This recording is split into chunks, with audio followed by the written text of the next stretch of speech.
welcome to The Way Back, a discussion of the film and TV industry in the COVID-19 era. The series is presented by GreenSlate and produced by the Catch a Break podcast. I'm Julie Harris-Walker. I'm the SVP of West Coast Operations for GreenSlate, and I'm the host for this, and I'm the host on the Catch a Break podcast. So the hot topic right now is how do we get back to work in the COVID era? And we're not saying post-COVID yet because we don't know when we're going to be in the post-COVID era. And for the moment, I think we're trying to figure out how to work alongside of the reality of COVID in a world where we still don't know very much and everything is still evolving. But what I do know is that a lot of very smart people are making plans and trying to figure it out. So what this series aims to do is to have some conversations with some very smart people and explore some of the questions. So today, this is the first in a series of 4 conversations we're going to have about this topic. And today the focus is the COVID-19 protocols. What will the new normal look like? We know that COVID-19 changes everything from on-set protocols to stories and how our production is going to adapt. And then what about the actors? And what kind of support is going to be put in place? And when we talk about a safe working environment for everyone, how do we not lose track of the progress that we've made over the last several years in the space of inclusion and diversity and discrimination? So I'd like to introduce today's panel. First, we have Jeanette Volturno. Jeanette is a producer and co-founder of Catchlight Studios, and she has produced 7 franchises. In 2012, Jeanette joined Blumhouse Productions as the head of production, where she worked on over 60 feature films, including Whiplash and Get Out. Prior to joining Blumhouse full-time, Jeanette worked as a line producer on the Paranormal Activity and the Insidious franchises. And it should be noted, Jeanette is also part of the Catch a Break podcast team. Welcome, Jeanette. Thank you. Malia Arrington is the executive director of the Hollywood Commission on Eliminating Sexual Harassment and Advancing Equality.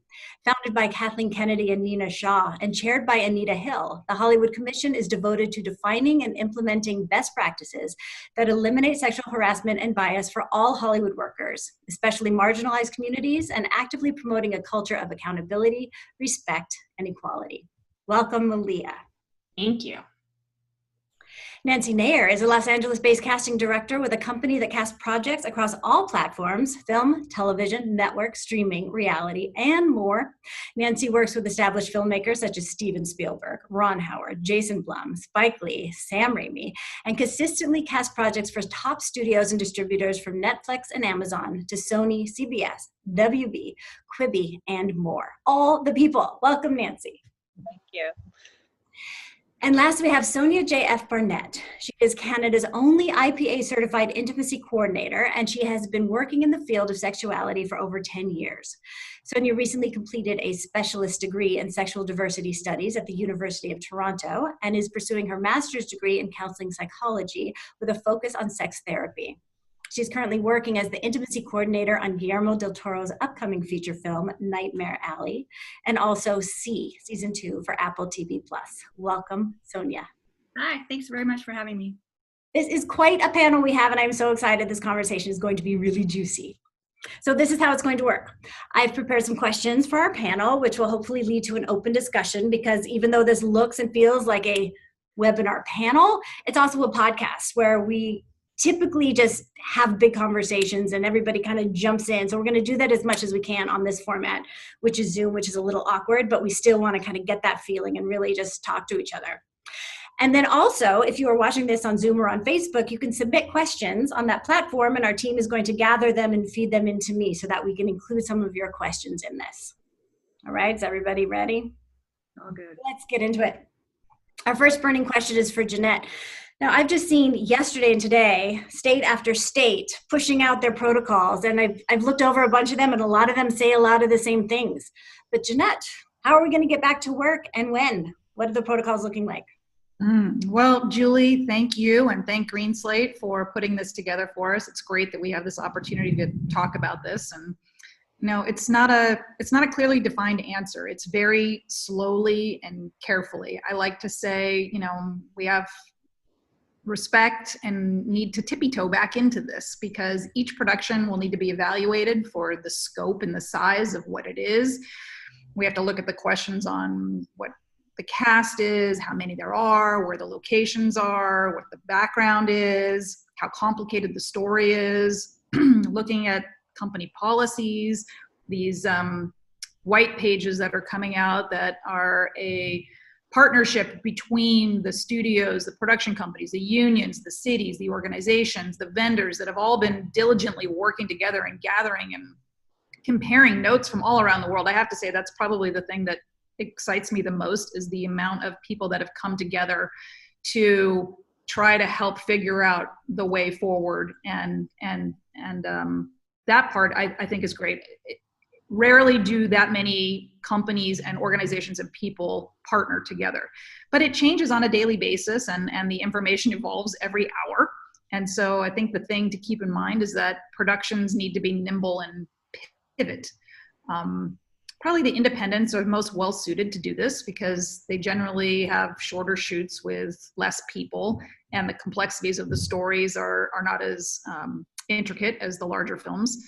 But the larger film and television shows, they have something that the indies don't, which is usually a studio behind them with annual insurance policies and broader umbrellas for the coverage. So while it may be harder to get and more risky to get the larger film and television shows up due to having people get sick and having to shut down and the cost of all of that, it'll be difficult for the indies to get started and get going because of trying to get insurance. So right now we're trying to have these conversations with the independents, working together with the insurance companies to come up with a plan that works for everyone, similar to what other countries are doing, where they're getting government involved and helping to back some of the insurance issues that are going on right now. We're hoping to have something like that where the indies can kind of band together and help in that. So we'll see if that comes to fruition and how that pans out. But definitely the first shows out the gate are going to be different and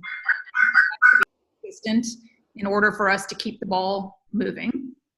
We're a global industry and we partner with people all over the world. And, you know, the nice thing is once we figure out the rules, we'll see innovation. So we're watching our friends in other countries move forward slowly and seeing what does and doesn't work. And we need to be fluid and take small steps and communicate a lot and adjust to things that come up. And it might be, you know, putting ourselves out there a little bit and then pulling back a little bit and readjusting and then doing it again until we can find that right balance. And we need to be responsible to our industry and the people that are vulnerable in it and our actors. And it seems like a lot of the things that we're seeing are things they're telling us in normal life, like the social distancing and the cleaning of the things and the wearing of the PPE and all of those things that now we can all rattle off the top of our heads. And it seems like, okay, for the crew, you can have everyone in hazmat suits, you know, walking around the set. But then it seems like that the variable is the actors. You can't have them in hazmat suits. Are they even going to want to walk into this environment? It seems really risky for them. So Nancy, I want to bring you in. How has this changed? What's your perspective on kind of how the actors are looking at it? And also as a casting director, how has it changed how you've worked? How are you finding chemistry between people? How are you casting projects? Like, are you still doing that work now? Or? Well, we've often, because of, you know, geographical, you know, boundaries, we've had to cast remotely and we've had to have actors self-tape and do Skype, you know, sessions with directors and do Skype chemistry sessions. So that process has always existed. It was never really, you know, our ideal. We always loved getting people in a room together. There's nothing quite like that, but we have worked the other way. And if we need to do that more, which it seems like we will, you know, we're able to, and we're certainly willing to do whatever we need to do in the new environment.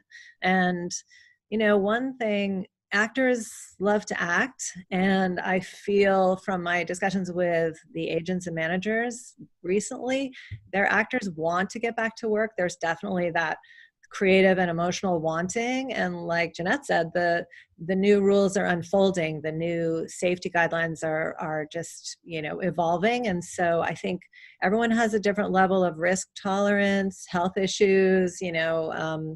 I think it'll be each individual project's, you know, sort of new way of approaching things will also be dependent on what the roles are, what the actor's receptivity is at any given day, because as Jeanette said, it changes day to day.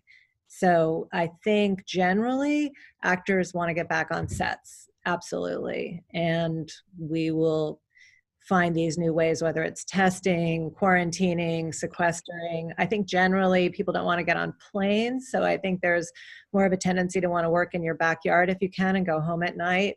In your neighborhood that you can shoot, I think that's better and ideal. And I also think content is going to be rewritten to create distances between people. I just don't think there's going to be as many crowd scenes, obviously, and close contact as there was. I think content will be adjusted accordingly, and then actors will feel safer. Yeah, it seems like background actors may be having a long, tough go of it when we're looking. And I remember when we were talking earlier, one of the things you said, like, you knew it was real when an actor was offered, they were going to travel them, but they wouldn't even accept a private flight. Yeah, they were offered they wanted to do a project in Vancouver and they would need to be flown from LA. And we were told, well, they're nervous to get on the flight. And we offered a private jet ride and they said they're actually nervous about that too. And then we were like, oh man, we're in trouble. I think we realized we were all in trouble when Tom Hanks, announced he had COVID. That was sort of a watershed moment for the industry because he's one of the people, the golden boy you think will never, he's untouchable. And he went through this. And I think that stopped us all in our tracks, as did someone turning down private jet rides. That doesn't happen all the time, but it did. Yeah, I mean, on the upside, Tom Hanks can probably work. So everyone will be casting Tom Hanks for the next year and shooting Castaway again. Yeah. Okay, Sonya, why don't you jump in on this? Because let's talk about the making actors safe and what kind of testing and how is this going to change your role? Is it going to expand it? Is it going to contract it? Because no one's kissing for a year. What are you looking at? Well, there are different conversations happening all over the place. And on one side, we have people saying that we're going to have a complete loss of intimacy. I'm actually more in the other camp where after all this, we're going to be starving for intimate content. And of course, there's going to be stories where COVID plays a character itself. But we don't want to have our escape entertainment to reflect what we've already been going through. And, there's real teeth to the statement that says sex sells. So it may be a long time coming for those kind of intimate scenes, but I don't see the complete elimination of them, at least not for the long term, maybe for the short term. But once it does come back, the protocols will become quite strict. Like they're already quite strict already. We make sure that everybody is already safe when there's skin-to-skin contact. We worry about those kinds of things. We have barriers in place, STI protections, those kinds of things. But on the daily, we're probably going to be looking at daily temperature testing, rapid testing when it ever comes. Limited crew contact, as Nancy was saying, quarantining, isolating cast that has worked together or are even couples already in real life. They may be cast as those intimate partners. Riders will certainly have different language. My intimacy kit will already be including gloves, masks, hand sanitizer, those kinds of things. So it's one of those things where nothing is safe. Like a lot of people will use the term safe sex, but even that, there's no such thing as safe sex. It's always safer sex. So we're going to have safer sets, not safe sets. There's a risk there. There's always going to be a risk involved. And it's not just intimacy. There's physical risk on a set at any moment. But we are going to be a lot more demanding of protocols, those safeties put in place. We're going to have consistency within the departments, things like the intimacy department, hair and makeup, wardrobe, those kinds of things. We all have to be talking to each other to make sure that the protocols that are put in place are carried throughout the whole production and set to set. We can't risk having one lax production part and then the whole thing crumbles after that. Yeah, and I'm wondering if because your role on set, and I've had intimacy coordinators tell me often everyone will come to you like kind of as a therapist to, hey, can I talk about this? Because you're in that position seems very inviting to people, I would assume.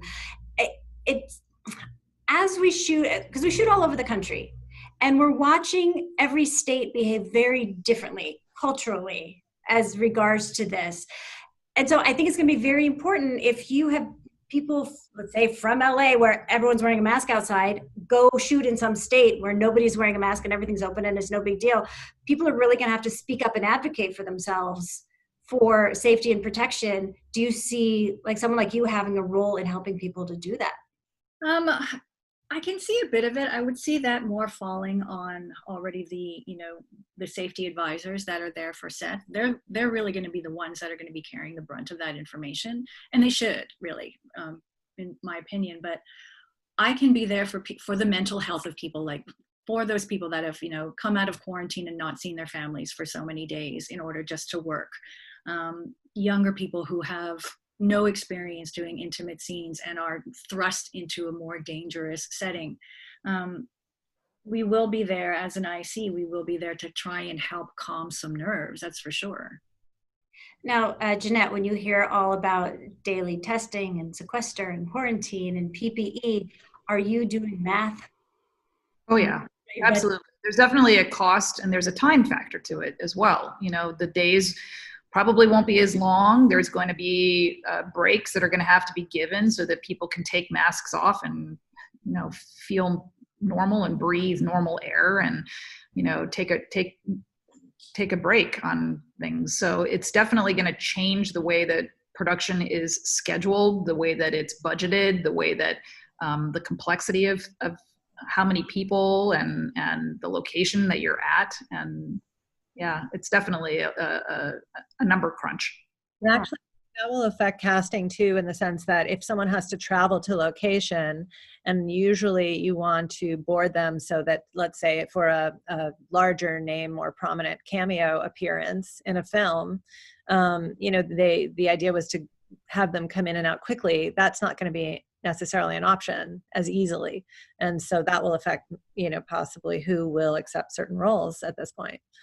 Correct. And at this point, right now, they're looking at 2-week quarantines in a lot of places. So even some states, some countries, some places, if you're traveling, any small amount of cast or crew, just a couple people, they still have to quarantine right now. So as those rules relax and as everybody gets on the same page, I think one of the nice things about the white pages coming out, which is this, effort by the studios and unions and companies to come together and people day play between different studios and different production companies. And so if you're working for one company one day and you go and work the next company for another couple days, if they're not on the same page with the same rules, there's a problem. And nobody wants to have multiple rules and tests to go over all of the time, and it might change and shift. So it'd be great. We're all on the same page. Makes all the scheduling so tricky. Malia, I want to bring you into this. We're doing a lot of talking about safe sets, and we're really talking about it in an infectious disease sort of sense. But I know that you're also very involved in making sure that the definition of safe set includes things like harassment and inclusion, especially if we're changing how people work and creating different environments. Is there any danger? Of course, there's danger, but I wanted to talk about because everyone is shut down. We've created scarcity. Right? So there's going to be a rush back to work. People are just going to be hiring fast and furious. Is there any danger of us losing some of the ground we've made with inclusion and diversity? Is there any new danger of discrimination, do you think, that we really just need to keep top of mind? Yeah, absolutely. I mean, I think that there have certainly been gains with respect to awareness. And I think there have been significant symbols of that change. For example, the Weinstein conviction.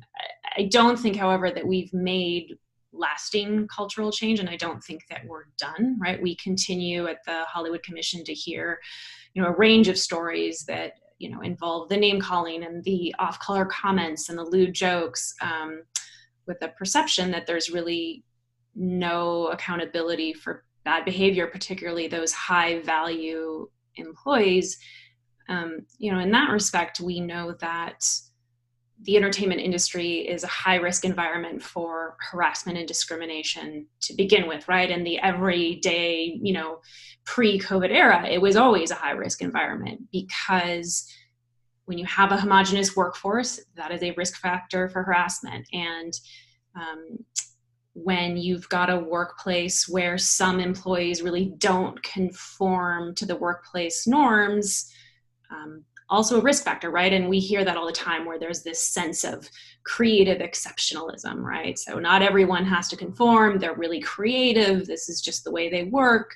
And you accept them from those workplace norms. And again, we've got workplaces with high value employees that they're seen as too valuable essentially to hold accountable. And then you've got significant power disparities and isolated workplaces.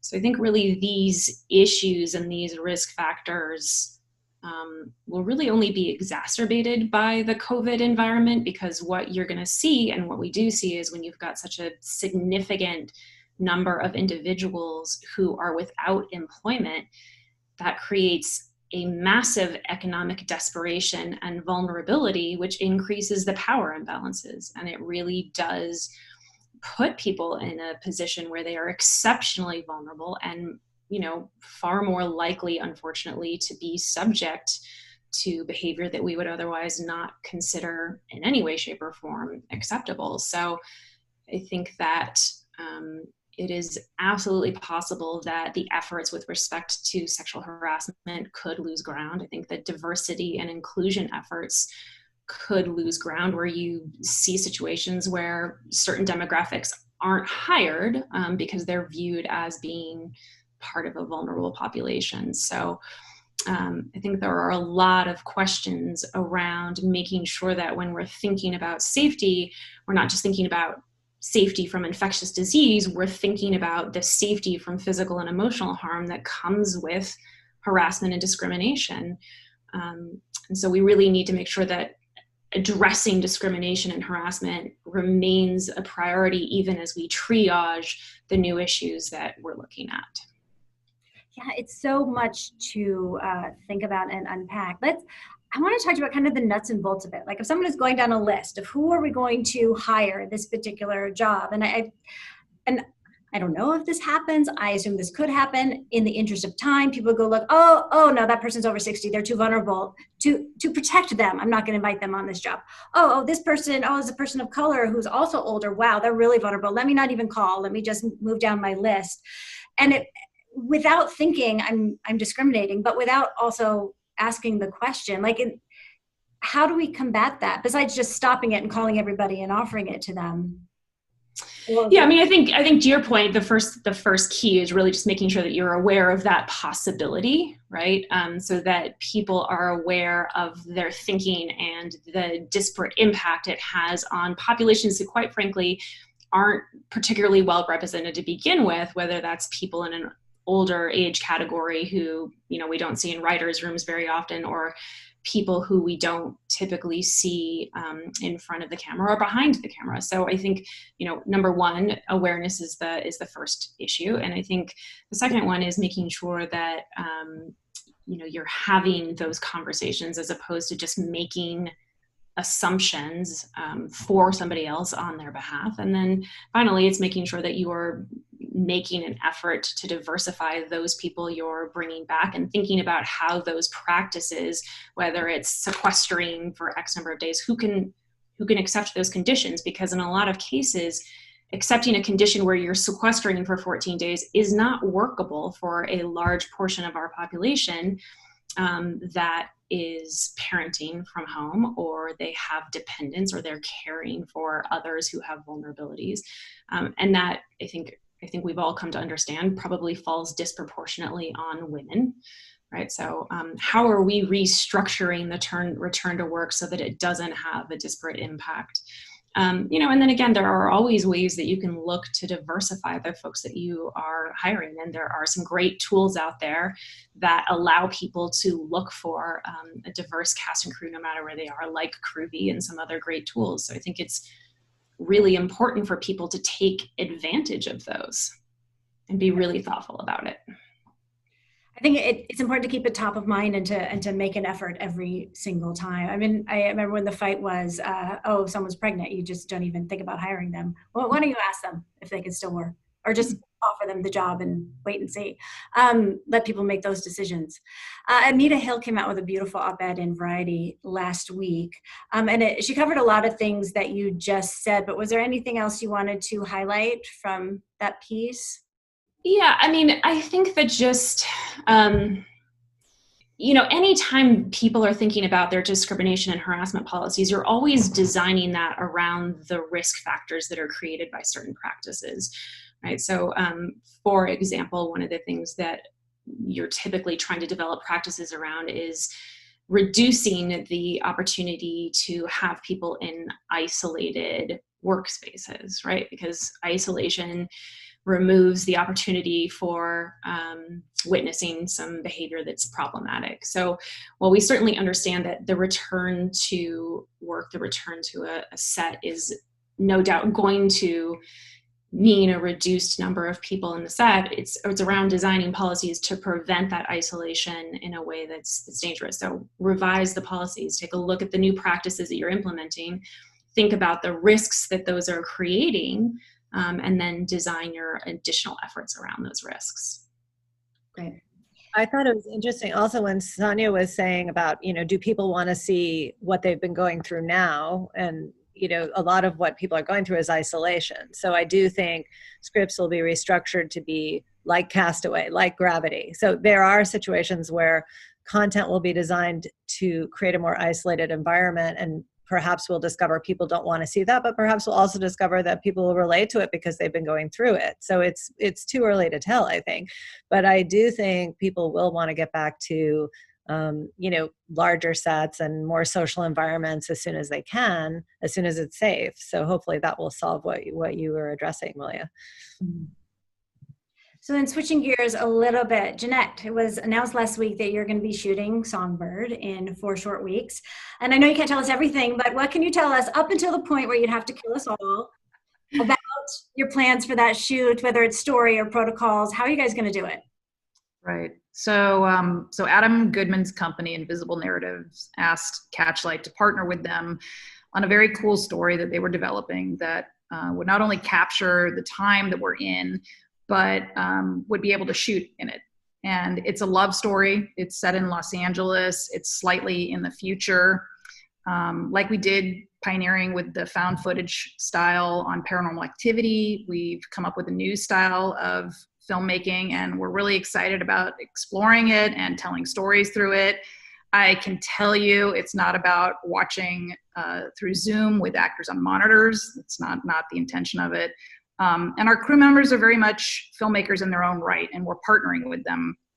And we believe as filmmakers that it's our responsibility in these times to find a way forward and to safely create. So we're planning on operating as solitary units that are simultaneously functioning as a cohesive team. And I like to think of it as sort of like the special ops team that goes in before the full military lands and sets up camp. And we're testing out the water and making sure that the coast is clear. And at the same time, we're working with the unions to make sure that we're within the partnership of the contracts and that the balance is right. And it's been really fun to try and figure out a new way of doing something with the restrictions that we have and with the people that we're doing this with. So I'm excited to see what comes out of it and telling the story. Well, producers are all about puzzles, right? Your whole job is figuring out the puzzle, and now it's how refreshing, a whole brand new puzzle to figure out on top of the puzzle you've always had. Tool in our chest, yes. Okay, you guys want to take some questions from the audience? From Susan Papa via, I think, Facebook. As an independent producer and actor making ULB and MLB, ultra low budget and micro low budget, maybe? I'm sure you guys know what that means. SAG-AFTRA films. I'm reading and hearing a lot about how the studio-supported projects will adjust to the new COVID-19 safety protocols. Many of these, such as a 14-day quarantine period for all cast and crew, won't be feasible at our budget level. What can be done to address the issues facing the thousands of filmmakers trying to build careers and get into the bigger tiers when they just don't have the money to do everything that we're talking about here? Right. Opine. So there are other ways of approaching filmmaking by creating a plan based on the story of what it is that you're filming. So I would figure out what you're filming, where you're going to film it, with whom you're going to film it, and then put a plan together, and then talk to your crew, and then talk to your unions and talk to your city officials, and have them help you refine that plan so that everybody feels safe with it and then move forward. And there are very creative ways around doing that. And it's not a one cookie cutter style fits all. I think everything has to be thought of individually and researched, because there's so many different ways of doing things. And if you do it more as a cohesive unit and figuring it out all together, then you'll find yourself with a plan that people will back and get on board with, and you'll have a safe shoot. You'll have your odds of moving forward with a safe shoot are much greater. Anyone else have anything to add to that? I was thinking that, at this moment in time, I think actors are very generous. I mean, I think they have this spirit of wanting to see film come back. And so I think there will be actors who will be perhaps affordable at different budget ranges than they might have been before, because they have the spirit of wanting us to move forward, and they have a generosity of spirit of perhaps participating in productions at a budget level they might not have prior, if they respond to the material. So I think it's a great time to reach out to actors that you might think were ungettable. You never know. If the material is great, this is a time where people are more interested in a bigger picture than necessarily their next specific paycheck. If they can afford to be generous, I think they will be. I mean, just look at all the amazing cameos we've seen on Zoom things and Facebook things over the last couple months. Yeah, exactly. Can I jump in here as well?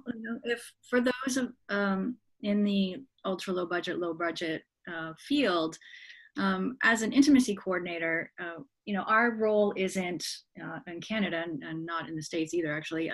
We're not a mandated position. And though we would like to be, there are some of us who would still like to see intimacy done safely for the cast and crew as well. So I even though I can work on a large scale film or series, I also make myself available to those lower budgets, especially those in the queer communities and in the film communities that are led by people of color. Those people are often discriminated against, left out of the bigger budget productions. So I will put my name out there and say, look, if you need somebody to help with intimacy, just give me a call and I'll see what I can do for you. And in this age, I'll give my best to give you the safer way of doing those kind of intimate scenes. Just there are those of us in the industry along all crew members that we just want to see a production done well and safely, and we'll happily consult. So, reach out, always reach out. The worst answer you'll get is no. Incredibly generous. I love it. All right, here's another question from Susie on Zoom. Why can't producers evaluate whether their productions will go up on a case-by-case basis? For example, if their lead actor is a known germaphobe, why can't they just admit that they want to wait for a vaccine? Why an all or nothing approach?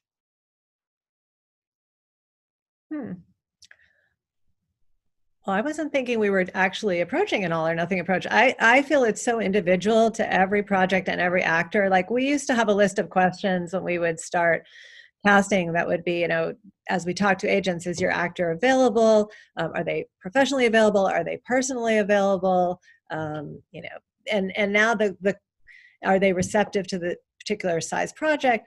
Now the list of questions is like 20 questions long. Are they on an island, sort of waiting out the whole process till there's a vaccine? Are they feeling restless? Are they excited? Are they daring? Are they ready to go to work? Are they ready to be on a set? What's their risk tolerance? What's their fear factor? I mean, we have different, more detailed conversations. So I don't think there's a one size fits all from this point forward. There never really was, but it's even more sort of personal now to everyone's comfort level. I think we're very sensitive to that in all these arenas.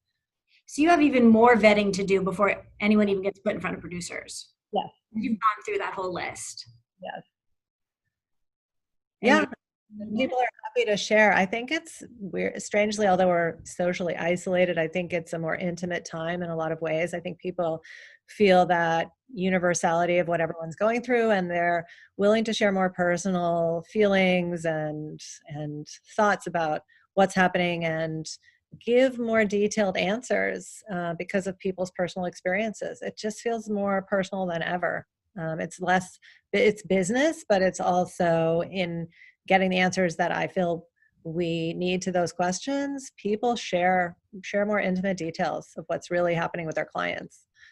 Well, isn't that what's happened across all of business also? Because we're all, as much as people can, they're working at home, but now people who are working at home are all in each other's living rooms and having a lot more details about their personal lives, even though you're on a work meeting. Like it seems to have added a layer of intimacy just to everybody's interaction because we're all in this weird boat together.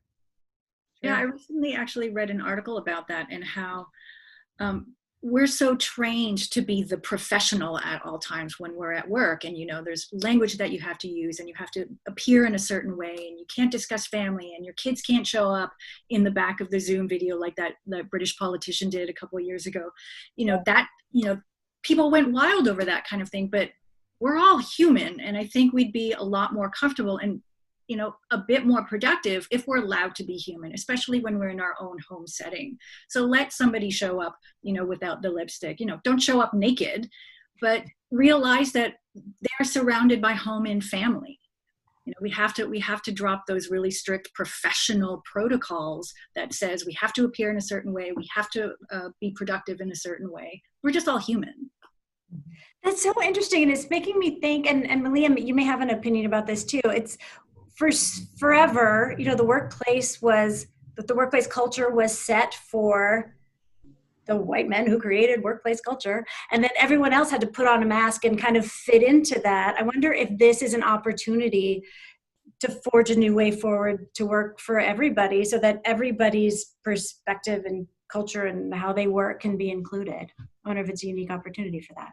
Yeah, I think it's a great opportunity really to rethink and reset in that respect. And, part of what I think everybody is looking for from the work environment is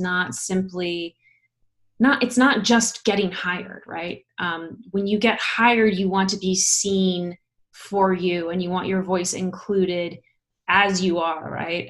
It's that notion of authenticity and really being included and valued in the conversation in a way that is authentic to you and not trying to imitate some other version of appropriate workplace protocol that may or may not speak to you and may or may not see you, right? So I think there's this really phenomenal opportunity to create and rebuild better, if you will. Yeah, I think that's a great reset. Mm-hmm. Mm-hmm. Yeah. And how do we figure out what professional looks like while being really authentic? I mean, it's what Oprah's been telling us forever, right? But Nancy, did you want to say something else? No, remind me. I mean, I always used to have a sign in my office during flu season, like, it's flu season, and I'd have like shaking hands in a circle with a line through it because I was like, it's germ warfare out there. I mean, this is just on an average flu season. And I thought, am I being cold by not, wanting to shake hands with every actor? We would see a lot of actors, in 1 week. And I thought, let's just protect each other and not necessarily, have that personal contact. And now I see that, it's not inappropriate to sort of have these safety boundaries, but I think, we're still feeling closer, as a result of all of this, and we'll still find ways to have a closeness. That's the goal too. Okay, more questions from the internet. A couple of writer questions I'm going to combine from Crystal and from Sarah. Do you think writers will be asked to minimize day players in smaller parts? And also, as a screenwriter, the things that seem obvious are writing to smaller casts, less background, all of that is necessary. But what is not so obvious that I may not be thinking about that, I think from a production point of view that you should be thinking about as you're writing scripts right now? Yes.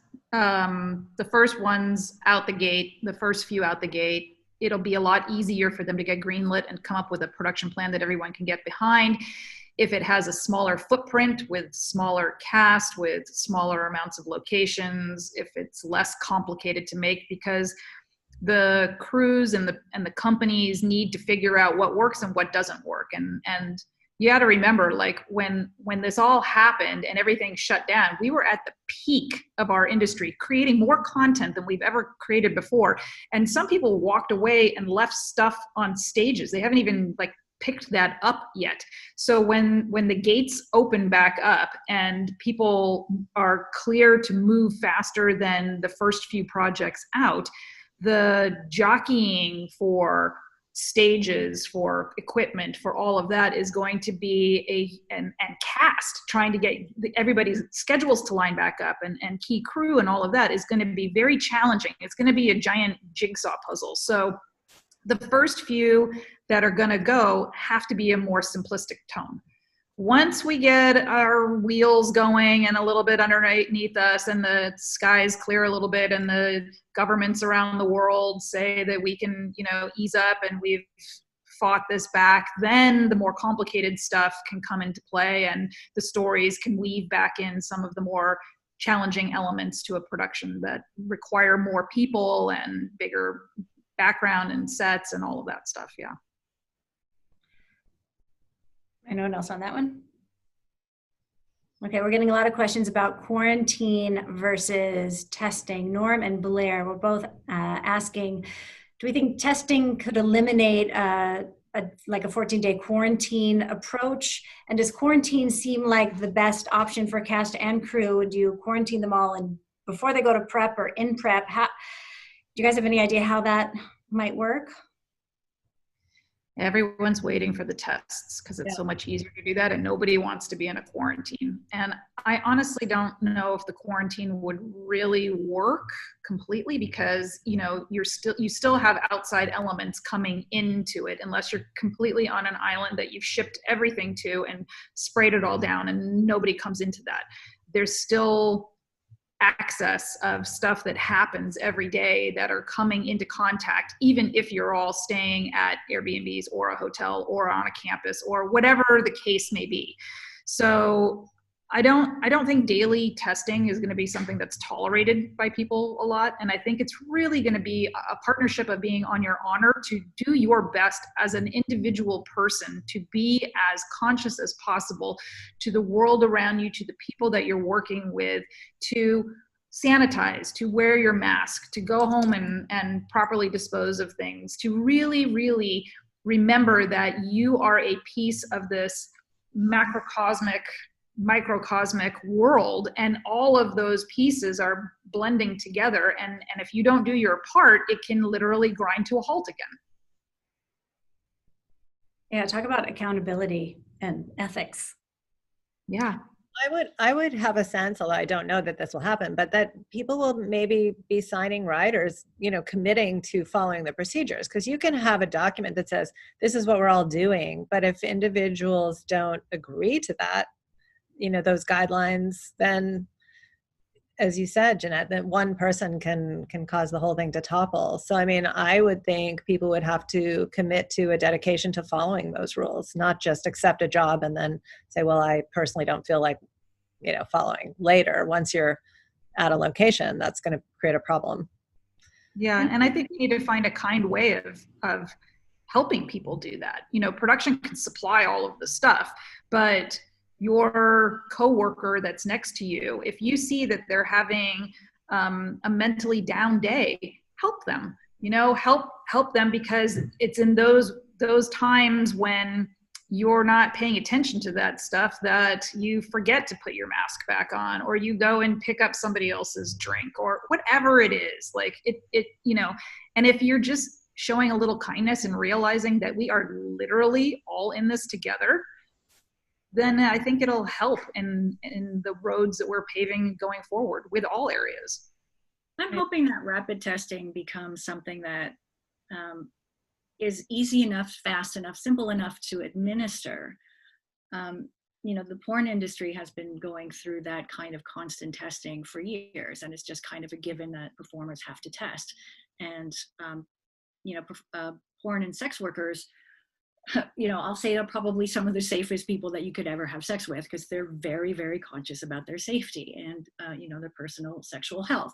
So if you've got a rapid test that isn't so invasive, certainly not as invasive as something like an STI test, for the sex work world. But if it's, if it's a swab that we can handle and it takes 30 minutes, I personally wouldn't find an issue with that. And if it's a matter of people who are being intimate, I really would like to think that the performers themselves would be okay with it, because it also helps their own safety. Mm-hmm. It's a lot of people to test on a set. I was on a show that probably had on one given day 1,000 people on set, and that's a lot, especially if you're dealing with background. So if we can get that rapid testing, who knows when that's going to happen. Ontario itself has a real problem with it right now. We were contracted to get some, and then the manufacturer actually screwed up with it. And so that's gone back to the drawing board. So we're waiting. But if that happens at some point, other than being reliant on people saying, oh yes, I sequestered, but if you're looking at like Trinity Bellwoods Park in Toronto, or some of the beaches, from what I understand, in California, or the pools, the giant pool centers, people are they want to get out and about, and they're going to go socialize. And it really does take one person to break that entire production chain.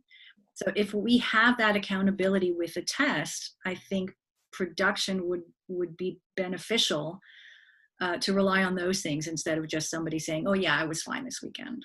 Yeah, I agree. The tests are much better than the quarantining. I don't think people will quarantine. It takes a certain person, to your point, Malia, that there are people with families and people who are, raising kids on their own, and, whatever that case may be. It's very difficult to be that person that can quarantine with a crew for a couple of weeks and take that job, so the rapid testing is definitely something that we hope that they come out with sooner rather than later. Yeah, especially since there's so many discussions around that's going to be the thing that does it, right? But do we have it? Like, it's, it's not here yet. So we're going to have to see. Sonya, there's another question that I think is for you, from Amanda. There are a lot of studies about the effects of isolation and reintegration on mental and physical health. So we're going to be dealing with that as we go back to work also. Do you have any recommendations for? I would say, go to your unions, your film organizations. A lot of them will have resources for you to access. ACTRA Toronto has a very good resource list for those kind of situations. I know in Canada that the crisis text line had an influx of calls because people were really feeling in mental health crisis. So I went through training and I became a crisis text line responder so I could help with that load. And there are people really, really feeling the isolation. Some people will say, oh, I'm fine just staying at home. But a lot of people aren't. And for some people, being at home is a really dangerous place. If you're queer or if there's domestic abuse, being at home is not a good thing for a lot of people. So we really do need those mental health resources. So go out to your city websites, to your community portals, to your actors unions, your guilds and stuff like that, and see if they do have resources for those kind of mental health access. Okay, one more Facebook question from Tina. I'm in the pitch phase of a feature script with a very small cast and crew, yet intimacy is a main theme. Do you think it's best to hold back a few more months or until a vaccine before bringing it back on the table? Like, is now the time to be pitching the small, intimate movie? I would say not. I don't want to be the first one out of the gate. I would love to work. Both my husband and I work in film, so we are completely down and trying to figure out how we're going to pay our mortgage come fall. And I would love to be back at work. But I also don't want to be the guinea pig. I don't want to rush into something because we don't have the proper information yet. And as we were saying before, information is changing every single day. We're getting conflicting reports. We're getting second waves coming in. So I think we need to be safer about that kind of intimate contact. Production can happen with gloves and restricting size, crew size and stuff like that. But if you want to be, kissing somebody in front of the camera, I don't think that's a good idea anytime soon. A lot of people were saying pre-prep in the summer and production up in the fall. I wouldn't say that for intimate settings at all. So if you're gonna write an intimate scene, again, it's going to be one of those things where COVID is the character, or it's like, you're sexting your characters. That can still be really steamy if your characters are sexy. We already see it sometimes in productions where people are on Tinder or they're chatting each other, and it gets really hot and heavy. Utilize those kind of tools. It's gonna be back where in the olden days of film, like the sexiest scene was where they didn't kiss each other, like in It's a Wonderful Life with the record player and Mary. Yeah. Okay, we are at the point where on the podcast we call it our martini shot, and all you production people know that's the last shot of the day. So I'm going to ask you guys one question to leave us with, and that is, what gives you hope right now? All right. Well, I mean, we're a creative industry, and we're going to come up with creative ways and interesting ways to do things and to move forward. And when jobs get reduced, there are other opportunities for new jobs. So you have to keep that in mind when your particular area in this industry is shrinking. There are other areas and other opportunities that I would look towards and try to reinvent something that's there, because telling stories is going to stay around. This industry is going to stay around. There's very inspiring things that come out of adversity in amazing storytelling and in innovation. And that part, I think, is what gives me hope, is what's coming out of this and how we as a nation adjusted when this all went down. The amount of outpouring that the people in this industry gave, from food to masks to medical supplies. We're a little mobile army unit, and we just work together and operate well as a team, and that's what we do, and we'll figure out a way through this, and it'll be cool. You might not see it now, but it will be. Malia, do you have hope for us?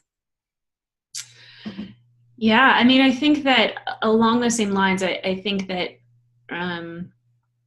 there's this real opportunity to, and I think I've seen it, where we are valuing everyone who is so critical to making a production happen, right? And it's making sure that those people are seen and they are valued, and you know how important they are to supporting the work that you're doing. And I think that if anything, there's this really big opportunity to say to people, when you return to work, it is going to be a better workplace, right? We are rebuilding towards a better workplace, one that is taking all safety considerations into account, and one that truly values, who you are and what you're bringing to the conversation, and is willing to include that. So I'm really hopeful that the return to work is a better return. Great. Sonya, how about you? I would say that, I'm very hopeful because intimacy is adaptable. If one of the things that many of us learned out of the AIDS health crisis back in the 80s and 90s, which, was another completely preventable crisis, is that it really redefined what sex looked like for a lot of people. And intimacy doesn't have to be eliminated. We just have to adjust our behaviors around it. It's a lot of people need to be intimate, and whether it's a hug or just, telling somebody that I see you, it goes a long way. So we really need to rely on our other senses and our other tools to express the same feelings. And I think that people can do it. Nancy, you get our last word of hope. Well, I'm very hopeful, that actors want to be back on sets because they've chosen the acting profession because they're a passionate bunch, and they're open to finding creative ways to work around the current environment because they want to follow that passion. And I think the entire world is, I feel, more vulnerable, more emotional, more sensitive than ever, and as Jeanette said, wants to tell beautiful stories about what's happening and move forward. And I feel that buzz in the community. I feel like there's a dedication to a new world, a new way of doing things in the current environment, and having film and television and creativity survive and flourish. You guys, that all sounds so good. You all made me feel so much better. All right, that's how we're going to end it for today. I want to thank all of our panelists, Jeanette Volturno, Malia Arrington, Sonya J.F. Burnett, and Nancy Nayor. Thanks to all of you. And thank you to GreenSlate for being the presenting sponsor of this series. You can find us at gslate.com, and also the Catch a Break podcast for producing it. You can find us at catchabreakpodcast.com. Join us at the same time next week when our guests are going to include producers from various genres, plus the executive director of the California Film Commission, to talk about what kind of productions might be able to come back first and how. Thanks. Thanks, everybody. Thank you. Bye. Bye.